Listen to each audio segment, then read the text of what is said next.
Welcome to the first 7.14 podcast. I couldn't be more excited to get this started, and especially with the first guest that we have today. She's an Australian athlete, one of the top 100 hurdle sprinter with an amazing work ethic, and that's why I wanted her to come on a podcast. And I'm really curious about her work ethic, mindset, and routine in general. I hope that you really enjoyed this podcast. Her name is Abbie Taddeo, and let's go. Welcome. Thank you for having me. Welcome to the 7.14 podcast. I think I'm going to call it.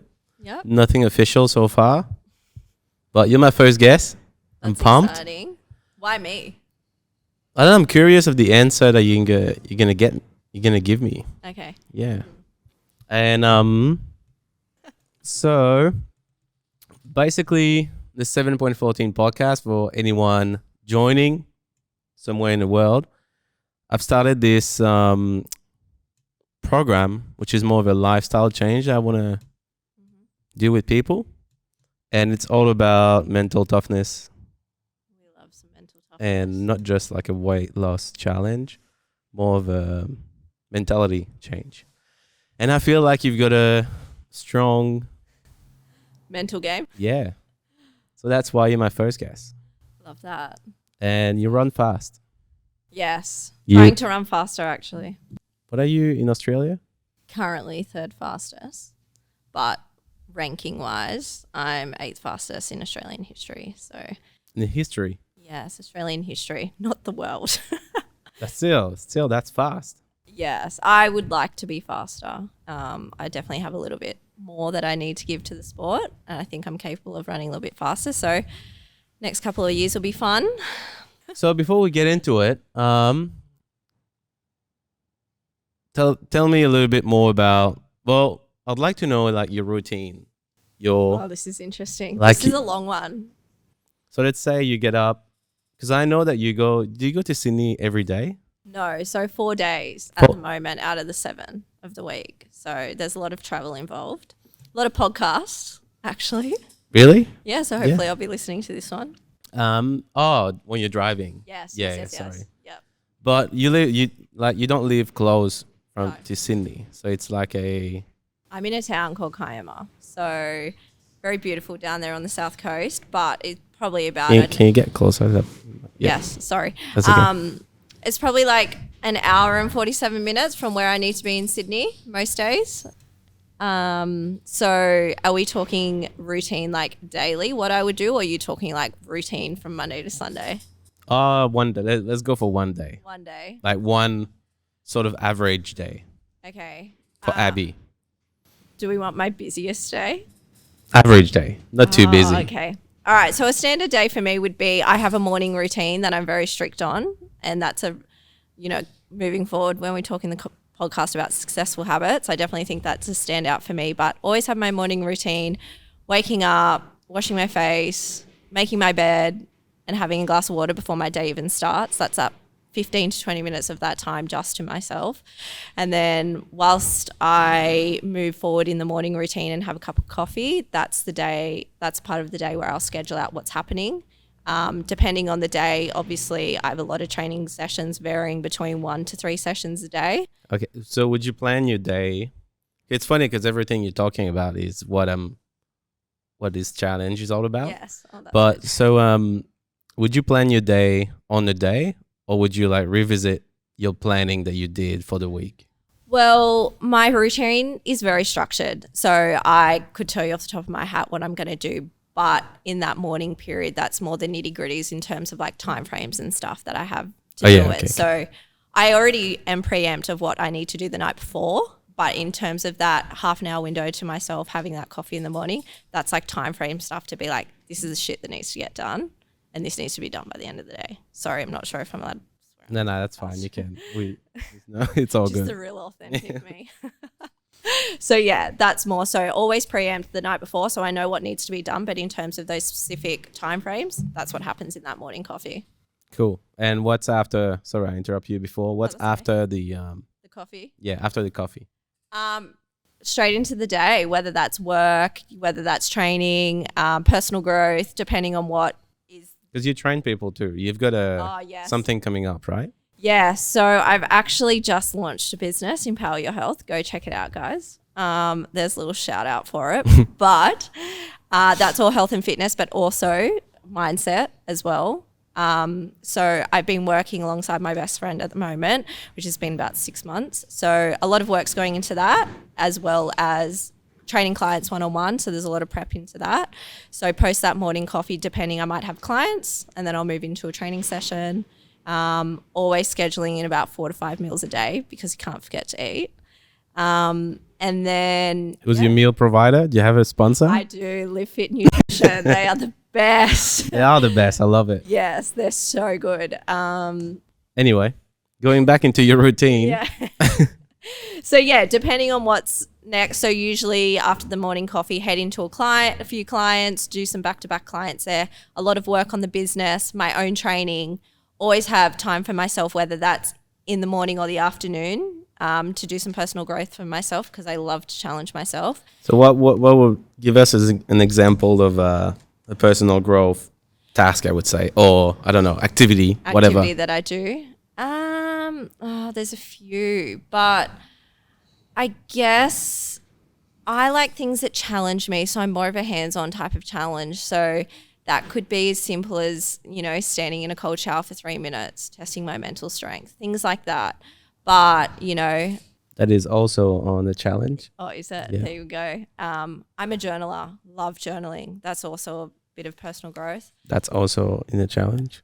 Love that. And my girlfriend actually, she does some Reiki on me. So we love that. Some what? Reiki. Ever had it? No? It's like energy healing. Oh, yeah. So you kind of find out, okay, so I could be so wrong, so don't quote me on this. But you essentially lay down into a position and you have energy healing done, and it takes my girlfriend that does it.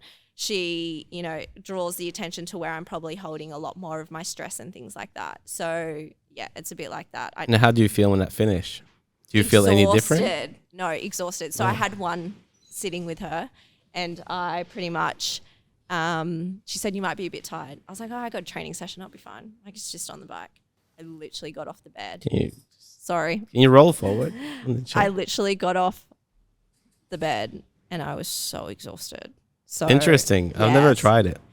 It can go one of two ways. I guess maybe once you adapt to it, you'll get used to it. But I'm someone who gets off the bed and I'm like, oh, I'm not going to say it. All right, let's get into it. So basically the podcast, what it's meant to be, we went a little bit off track now, but it'll be 7 questions that I ask you, maybe 7, and I might juggle the question. Juggle, not jungle. That's the word we're looking Juggle. We're going to jungle the question. And after that, we're going to reassess maybe for like 14 minutes. So it's 7.14. Oh, okay. Yeah. Yes. I understand. It's cool. Hopefully. All right. Well, hit me. What are your success habits? Well, what I mentioned before, that morning routine, that is definitely a highlight for me. Did you paint your nails today? No, that was actually They're really last red. week. Yeah, do you like it? Yeah, it's nice. Yeah, red means fast. It got me off guard a little bit. Oh, wow. But going back to your habits. Yes. Yours. Yeah. Definitely the morning routine. That is my number one standout. Without that happening every single day, that is a habit that is non-negotiable. Late, early, whatever, it is done. Most of my people in my corner will realize I'm late to most occasions because that habit's getting done. So that is non-negotiable. So that morning routine of getting up, washing my face, making my bed, having a glass of water, coffee. So time for yourself. Yeah. That's like. That is my most, that would be the one that stands out for sure. Yeah, that's I think it sets my day up. Yeah, getting up early and having it's like a time when you know that most people are asleep and it's just you can meditate if you want. You can just sit down and stretch. You can have a coffee. You can do whatever you want for like, depending on how early you decide to get up on that day before you start your routine, but it's just time for yourself, going to the gym, whatever. Yeah. Well, I would say, which you just said before, stretching, that's also a non-negotiable for me every single night except one day. So I stretch 6 out of the 7 days of the week, and that's just that one day I have a 24-hour rest day and I do absolutely nothing. It's the best day ever. I will not stretch at all, but yeah, I am a stretcher. What was this question? What time do you get up? Anywhere between 4:30 and 5:30 a.m. Every day? Oh, except your day off. On the Except weekend. my Let's say on the weekend. Oh, well, That's such a good time to wake up. like Sydney training Saturday morning. So that's definitely a 5:30 a.m. again because I'm on the track at 8 a.m. So yeah, most like this morning was nice. I was up out of bed just before 7, you know. Just before 7. Yeah, just before 7. That was a late. That's a late start for me. I thrive off an early morning. You know, sunrise morning swim. That's my thing. Yeah. So early. If I get a sleep in past 8, feels shocking for the rest Sunrise of the is day. nice. I took Indy Indy is my daughter. And sometimes we go down to watch the sunrise, and it's like this special, that's going to sound a little woo-woo, but there's this sort of special energy. It is. Yeah. For sure. It just gets you into like, I don't know, grateful, I guess. Yes. Yeah. And I think for me, like getting up and having that morning routine, and sometimes that morning routine's done down at the beach, which I didn't mention. But I feel like that is just like sets me up for my day. I'm organized. I know the stuff that needs to get done. You know, waking up late, rushing around. I don't think it really works out well for anyone. So yeah. Doesn't set up your day No. in a good mental state sort of thing. Constantly chasing your tail. Yeah. And I hate that. How do you find getting up in the morning during winter? Do you struggle? Well, do you want to like stay in your... Okay. Technically, winter hasn't started yet. Oh, yeah. But winter is definitely a lot tougher. But in saying that, I'm already in a routine. So that, which is all year round, those Yeah, it's a wake-up habit. times. It's a habit, right? Yeah. How long So you've been doing it for? 2019, I had a bit of a life-changing moment. What was which that? I think we'll talk about, Oh, okay. aren't we, later? I think Yeah. you said that was one of the questions. And I just made a promise to myself, and I hate disappointing myself. So I was just like, you know what? First day of the year, January 1, 2019, sorry. I'm making my bed every single day. And this was just this flow-on effect that I've had. Makes a difference morning between routine. making your bed. Yes. Yeah. And I just found there's a lot of stuff going on with me personally prior to 2019 that I was like, do you know what? Only I can stop this. Enough's enough. So I 15 minutes to my day, and I can show up for my people so much better as well. So this is just a flow-on effect from 2019. So that morning routine of making my bed every single day turned into washing my face, you know, having a glass of water before I have my coffee, things like that. Let's move on to question number 2. What's one thing that What you're it- doing right now that doesn't lead towards, I guess, my goal is what you're trying to say? Yeah. I'm educating people in the health and fitness industry. That's something that it does align with my goals because I'm super passionate about people. It's another goal. It's another goal. But in terms of my focus right now is to make an Olympics. So outside that, you know, educating people in the health and fitness industry, which is what brought me with my best friend to start this business because there is so much. Say it. No, I'm not going to say. I know what you want to Okay, say. yeah. Because it's exact. I think we got really similar sort of thinking. Well, with what I'm launching. I speak French, okay, everyone. So, but yeah, it's very similar thinking on the fitness. I just think, you know, for me, coming from an elite athlete perspective in particular, right? Well, even if you're not elite, I feel like, yeah, keep going. Sorry. No, you're right. But like, even when you're there, like people just expect you to know and you don't because there is so much more in the health and fitness industry to just train physically and just eat a diet. I eat certain foods, and stick to a diet. Like there's so much more to that. There's mindset because tell me one person that doesn't wake up in the morning and go, I just can't be fucked today. Like it's windy outside. It's raining. I don't want to do anything except stay in bed. So therefore self-discipline happens. But for self-discipline to happen, it's also a mindset key, right? Yeah, your mind's got to take over like those feelings. And, Yes. Yeah. So in particular with me, talking about the morning routine again, that was also a self-discipline for me to be like, some days I got up, I was like, I have 365 days to break a habit. This is what's happening. People say 30 days. I don't know. I feel like that's Breaking crap. habits. You actually, my thing is called breaking habits because, there we go. yeah, Yeah. They say 30 days. I don't think it's 30 days. I don't think so either. It's way anyway, more. 365 days become a habit. And some of those days I woke up and I was like, this is really tough, don't want to make my bed. And then the other side of my brain was like, it's literally 2 minutes of your morning. Get a grip Most things. and make your bed. Yeah. Going back to the question, so the one thing that, well, you answer it really. Yeah. It will be like educating people. It will be. It's not aligned with your goal of Making the Olympics. getting that is faster. yes, pretty much. exactly. Yeah.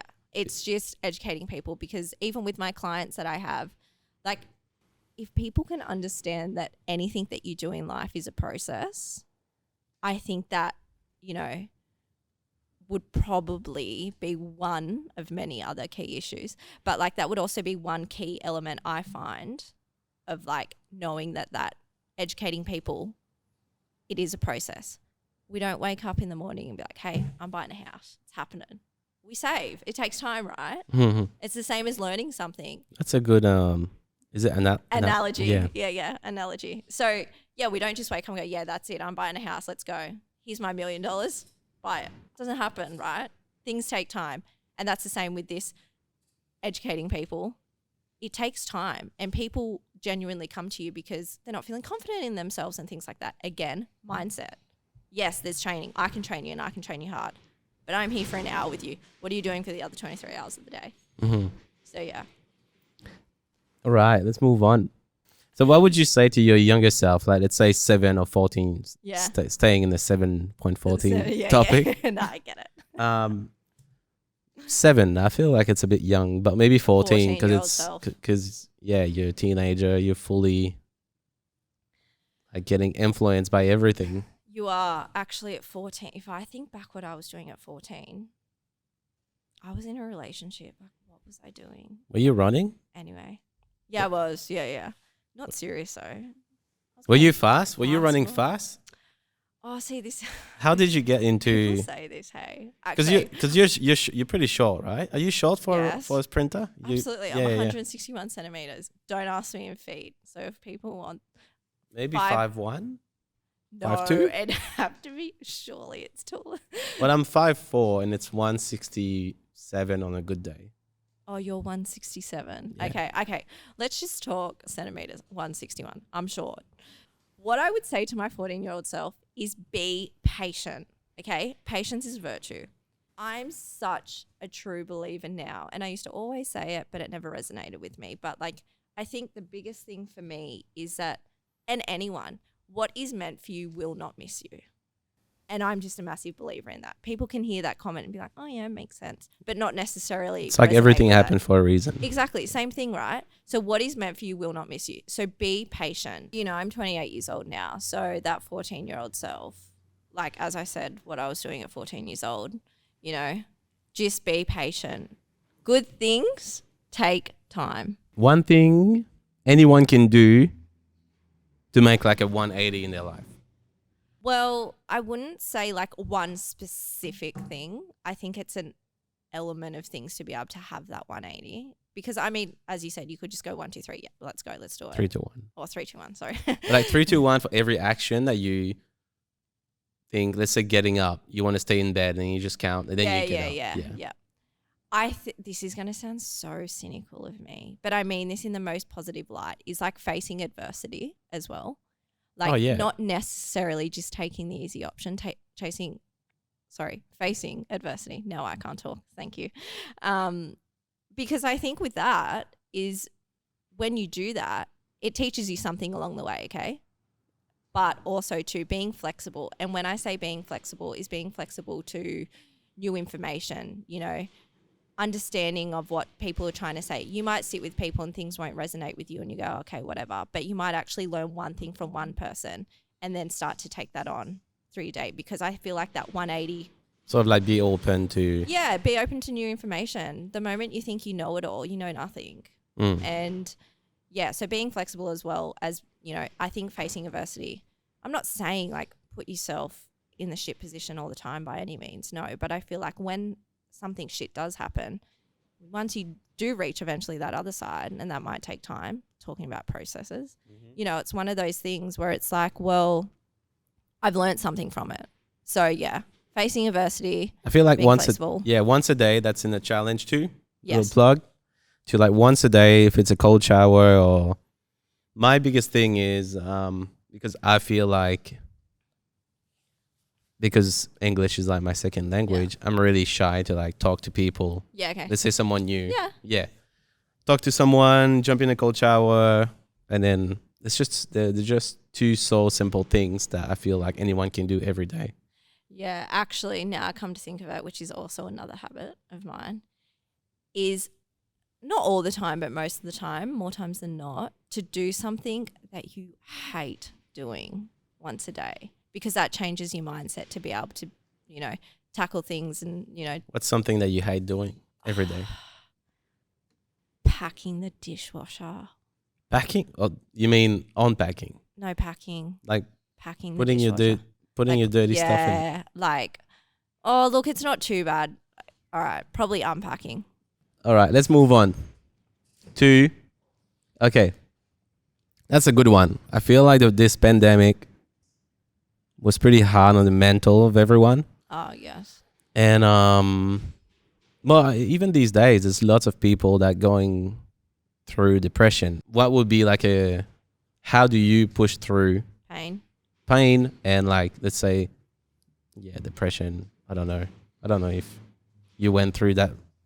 Oh, on no, that road? like I have a lot of people around me that suffer with mental health, and it is awful. Like, it's definitely something really close to me. But touch wood, I haven't dealt with it, but I still have my bad days. 100% I do. Like, I'm normal. I'm human, you know. My emotions are up and down. But I think for me, like, I have such a high expectation of myself and goals that I want to reach. Like, you know, trying to make it an Olympics is tough. Like, that's a big goal to have. And, you know, I guess the average Joe their goal might be so different to mine, but everyone's goal is tough for them in some way, shape or form. So I think the pain of trying to achieve my goal in particular, you know, is far greater than, you know, dealing with, I guess, pain. Like, it almost blocks out the pain, if that makes sense of what I'm saying. So trying to reach my goal is a very hard thing to do for myself, that pain barrier is kind of blocked out, if that makes sense. Mm-hmm. And I think with that, like, which is something I don't do enough, which I always get told to do, is just appreciate the things that I have actually already achieved and what I've already done, and stop wanting things that I don't have, like, accept the things that I do have. So that pain barrier for me, pain comes from like a thought process, right? And it's just a thought. So for me, it's like, this is just a thought. The thought will pass. I feel like it's something that most, I would say, high achievers just, or some people with ambition struggle with. And I think as well is, like, for me with pain, it's the fear of regret, and is like, I would not want to try and have this goal and do something, but know in the back of my head that I've made shitty choices, right, to try and get there, because it's not going to work. Like, getting there is like such hard work. So I think the fear of regret, you know, and also the goals and, you know, aspirations that I have, the pain that I have to go through is kind of blocked out with what my vision is and how I'm going to get there, type thing, if that makes sense. Yeah, it does make sense.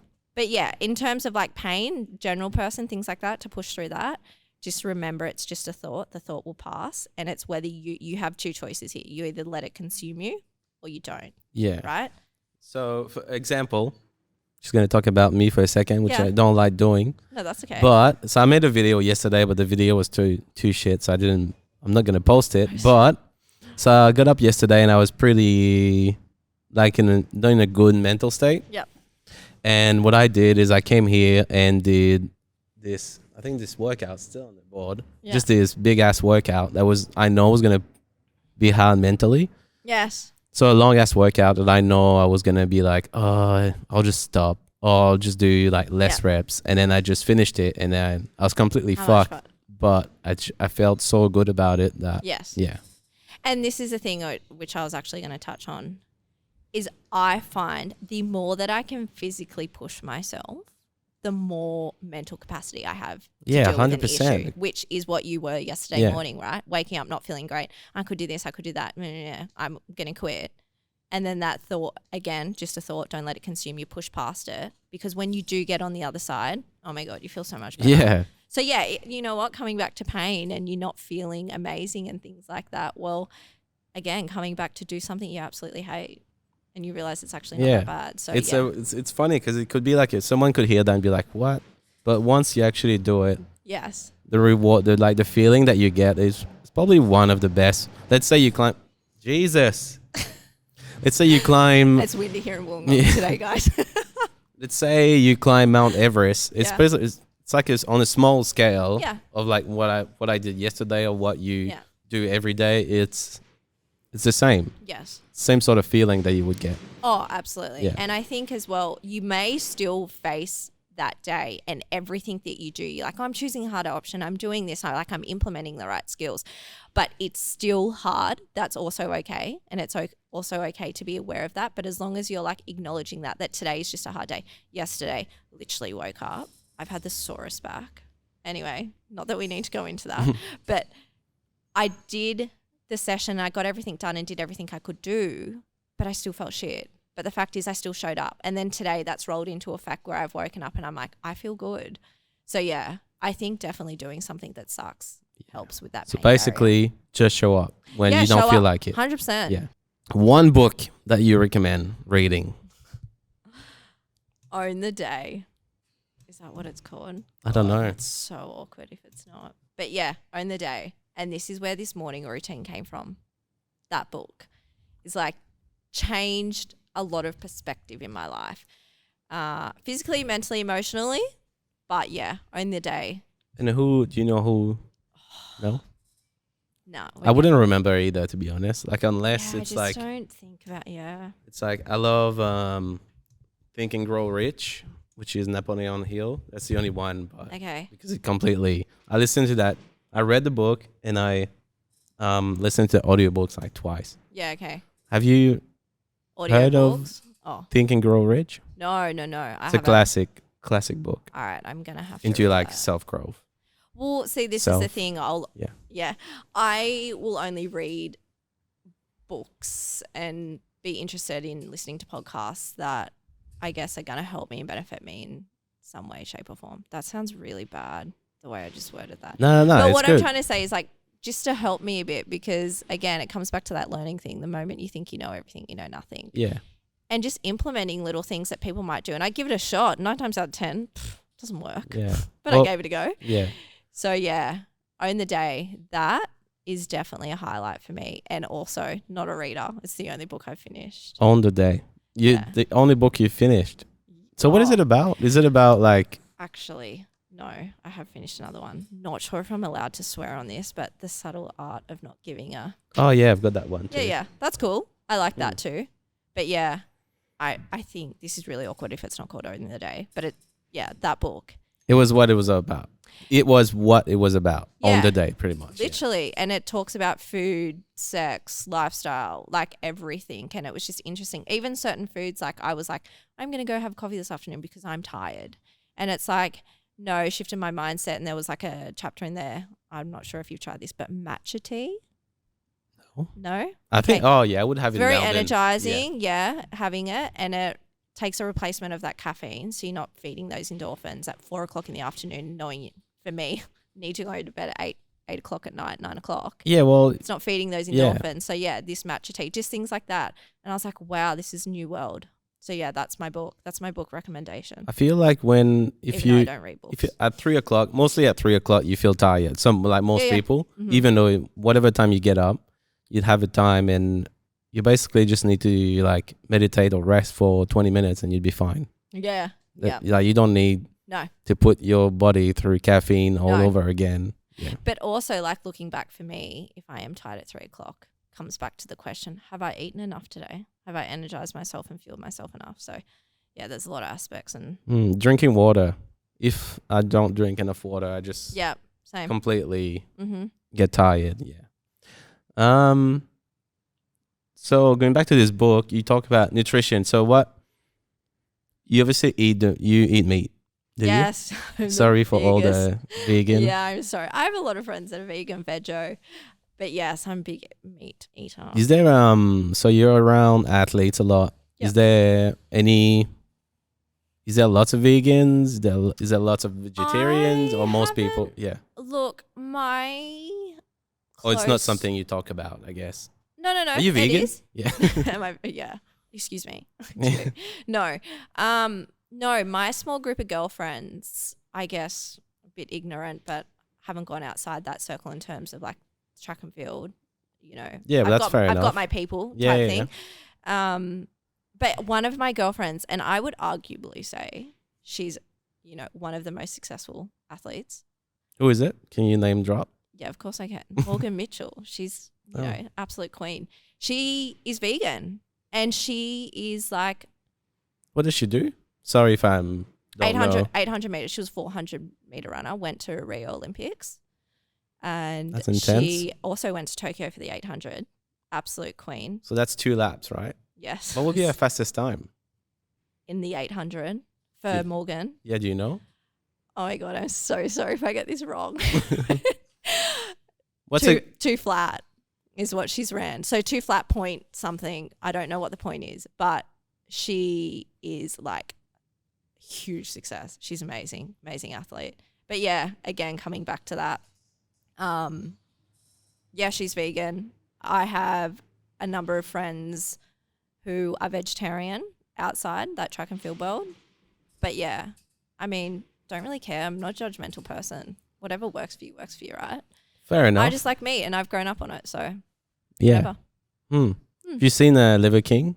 No. Oh. No. I tried some liver the other day. It's not that bad. Oh, really? Yeah, with maple syrup. Oh, wild. Yeah, it's good and salt. But like, I feel like you chew it and it's just like expands in your mouth and that feeling is not a good feeling. No, haven't tried it. Well, it's not interested. It's meant to be really good for you. Yeah, it's like the weird things that people try. They're like, try spider. And I'm like, what? No. Moving on. Yeah, let's not talk about weird conceptions of food to put together. Who inspired you the most in your career or in athletics or in general? Let's go with general first. Let's just say in general. Okay. Definitely my parents. Like, they are just an absolute duo. They're the best team. And I inspire to have a partner, which I do, like that, and be a team like that when I'm a parent, because it's stressful being a parent. It is. It is very stressful. Yeah, you're a dad. You would know. So my parents, they are just like the best team. But my small group of people around me, my family, my best friends, my coaches in particular, they are such hard asses and I love it. But yeah, that small group of people, like, it sounds so generalized. I'm like, oh, my family, you know, my best friends and my coaches. But like, these people know me and they have ridden the highest of highs and held my hand through the darkest times of my life.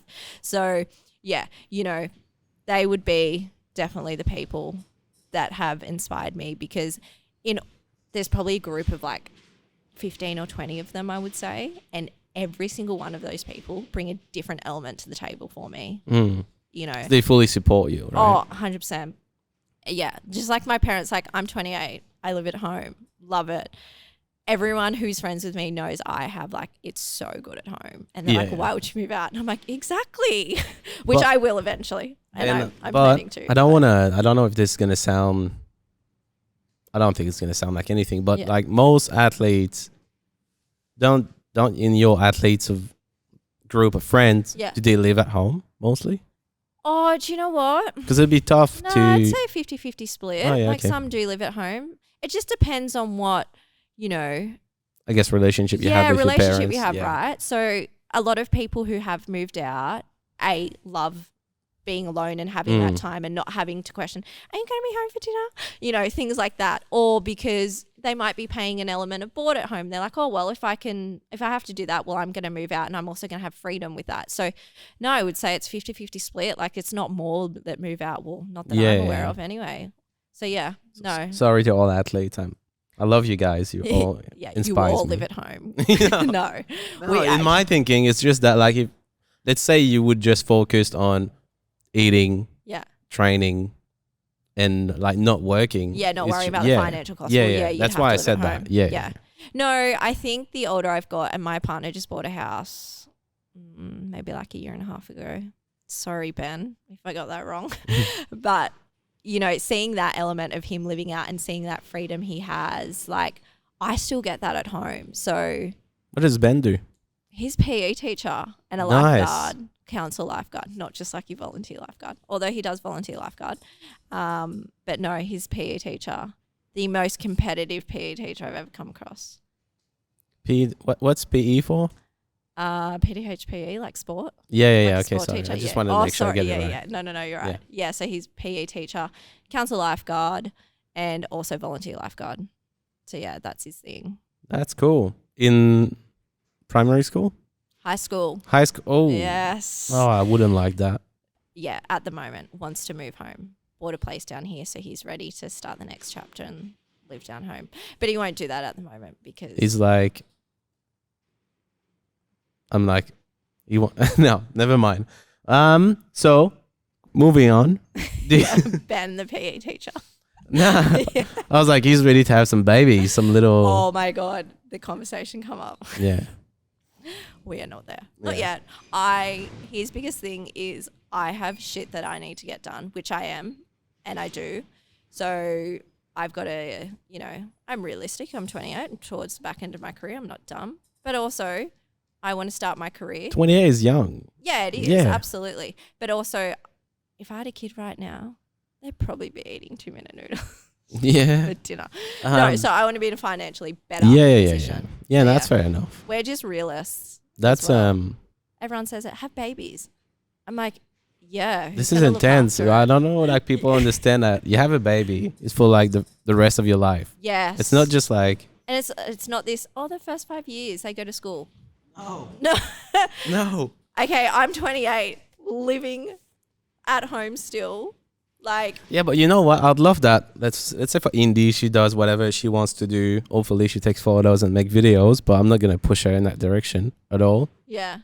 Nah, I'm joking. But She's going to be the let's next say person. like I'd be happy for her to like, cause It's different now. yeah, Right? That's the I other feel like thing. it's more accepting to be at home. Yes. They can save money. They can like I don't know. I feel like it's a good.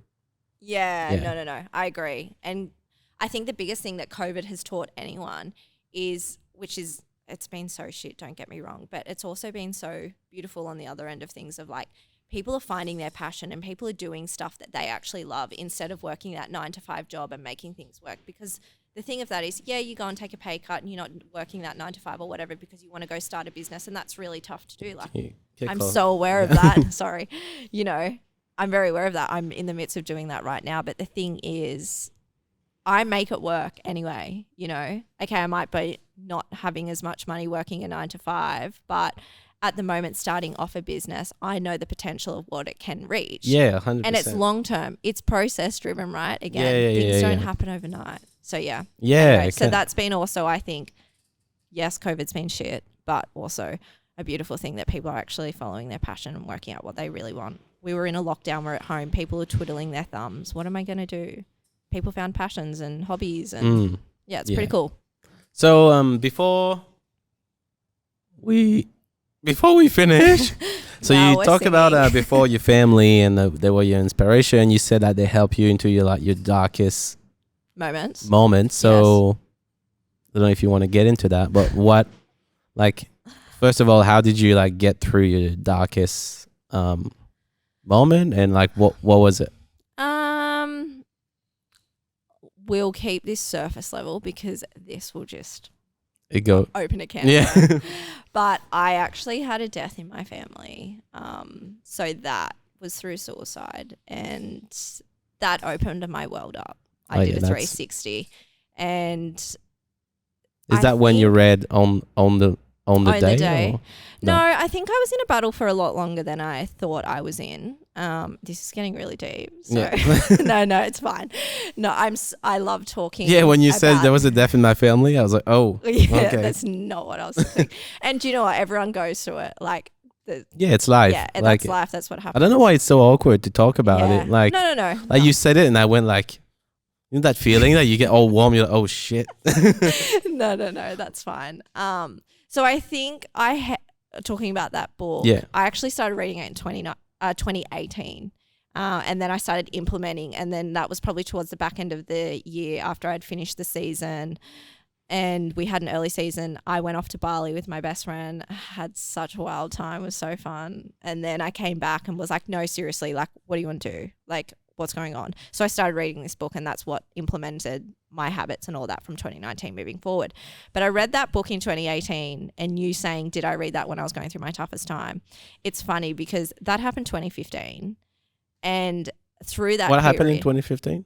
The death in my family. So 2015 moving forward to 2018, you know, I was in a battle the whole time, and I didn't even realize I was in it until I started reading this book, and I started having triggers, and I was like, oh God, this is still affecting me. And I think coming back to how I got through it and things like that, like I still obviously think about it, and it still stops me in my tracks through my day to day. But I don't think it's ever something that you will like fully get over. I think it's more so adapting and being like, how do I deal with this in a different way? Mm-hmm. So I'm dealing with it in a different way all the time. And I think with that, getting through it is like, again, facing adversity of what I said previously in the podcast. And I think it's one of those things where it's just like, sit in your shit. When there's stuff happening, sit in. What does that mean? Okay, so the analogy of sitting in, your shit. Sit in your shit is like, think about it? Yeah, don't run away, because your problems are always going to be there. You know, I was at that point, it was like, I'm moving away, I'm doing this, I'm doing that. And I'm like, why? Like, I'm just running away from my issues. So therefore, I leave the circle who are really supportive of me and go and do that by myself. So I'm sitting in my shit by myself, dealing with my own thoughts and not having that support. Like, that is just so dumb. So I think at that time, that happening puts so much into perspective. When you said it was so dumb, like running from it. Yeah, running from it. Yeah. So, you know, I got through that dark, scary period because also the rest of my family were going through it. In my family, we're going through it. So we're all going through it together. And the biggest way for us to be able to go through that was to support each other. But everyone still dealt with their issues or problems or whatever. So I think it's one of those things for me is like, I sat in my shit. I held my hand through the most scariest time of my life. And I had the support and the network of people around me, which was fine. But I think, like, again, this might sound cynical, but if you want shit done, you got to get it done yourself. And I think there's one thing that No, it's not cynical. It's just like the same woman that said the 3, 2, 1 and get it done. She says, like, no one's coming for you. No. Something. Yeah, there's this famous speech that she's done. She said, no one's coming. Yeah, and even, you know, talking about breaking habits and stuff, you have to do the habit. You can't get someone else to do it for you, you know? So I think just dealing with my stuff and, like, again, sitting in my shit and, like, being aware of what's going on, because if I kept running from the issue and I went down, like, the next 6 months were so tough, so tough.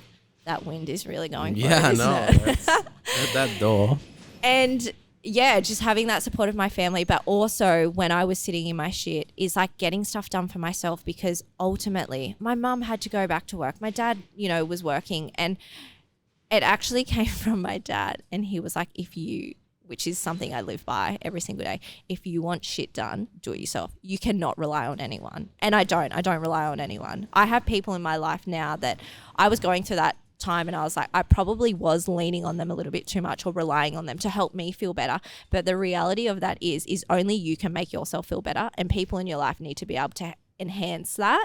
And I have people in my life now, going back to, you know, 2019 when I broke all these habits and stuff, I did a huge cull of people in my life, and people I thought were going to be there forever, because they, you know, I see people as two things. They're an investment or they're a bill, you know?